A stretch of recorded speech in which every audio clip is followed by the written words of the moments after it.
আজ কদিন ধরে মুখে একদমই রুচি নেই। কিছুই খেতে ভাল লাগে না। মাংসও ভালো লাগে না, মাছের তরকারিও ভাল লাগে না। তো হঠাৎ করে ভাবলাম অন্য একটা কিছু করে ফেলি। যেই ভাবা সেই কাজ। বাসায় কাতল মাছ ছিল, ২ পিস মাছ ভেজে নিলাম। কারণ বাসায় লোক সংখ্যা একদমই কম, বাচ্চারা এটা খাবে না। মাছগুলাকে লবণ হলুদ দিয়ে একটু ভেজে নিয়েছি। এখন আমি অল্প করে কাঁটা বেছে নিচ্ছি। কারণ এটার ভেতরে কাঁটা থাকলে ভয়াবহ ঘটনা ঘটতে পারে। কারণ আমি এটা বানাবো হচ্ছে মাছের ভর্তা। তো সেজন্য আমি খুবই আস্তে কাঁটাগুলা বেছে নিচ্ছি। যাতে কোনো প্রকার কোনো কাঁটা না থাকে। পেটির মাছ নিলে অবশ্য এত কাঁটা থাকতো না। আমি যেহেতু পেটির মাছ নিইনি, এই মাছগুলাতে কাঁটা একটু বেশিই থাকে। তো আমার কাটা বাছা হয়ে গেছে। এই পর্যায়ে আমি ৩ টা শুকনা মরিচ নিয়ে নিলাম। একটু যাতে ঝাল বেশি হয় সেজন্যই ৩ টা নিয়েছি। যেহেতু আমরা বড়রাই খাবো, ছোটরা খাবে না। সেজন্য ৩ টা শুকনা মরিচ নিয়েছি। আর এখন দিয়ে দিলাম আমি পরিমাণ মতো লবণ।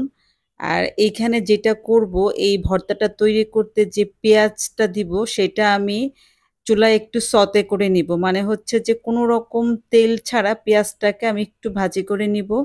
কারণ হচ্ছে ভর্তার মধ্যে মাছের ভর্তায় কাঁচা পেঁয়াজ খেলে নাকি মুরব্বিরা বলতো মুখে মাখতে হয়। তো সেই ভয়ে আমি আর কাঁচা পেঁয়াজটা দেই নাই। আমি একটু পেঁয়াজটাকে ছতে করে নিয়েছি। ১ম এ পেঁয়াজগুলি দিয়ে দিব। এরপরে আমি এখানে রেখেছি হচ্ছে অল্প করে আদা কুচি। এটা কিন্তু মাস্ট মিস করা যাবে না। সামান্য একটু আদা কুচি দিলাম।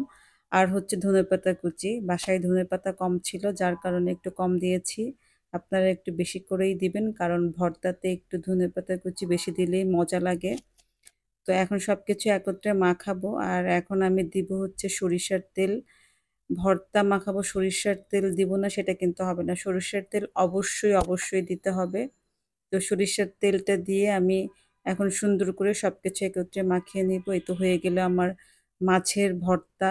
গরম ভাতের সাথে কি যে মজা লেগেছিল ভর্তাটা, সে কি আর বলতে। আমার রেসিপিটা ভালো লাগলে আপনারা কিন্তু একবার ট্রাই করে দেখবেন। ধন্যবাদ সবাইকে।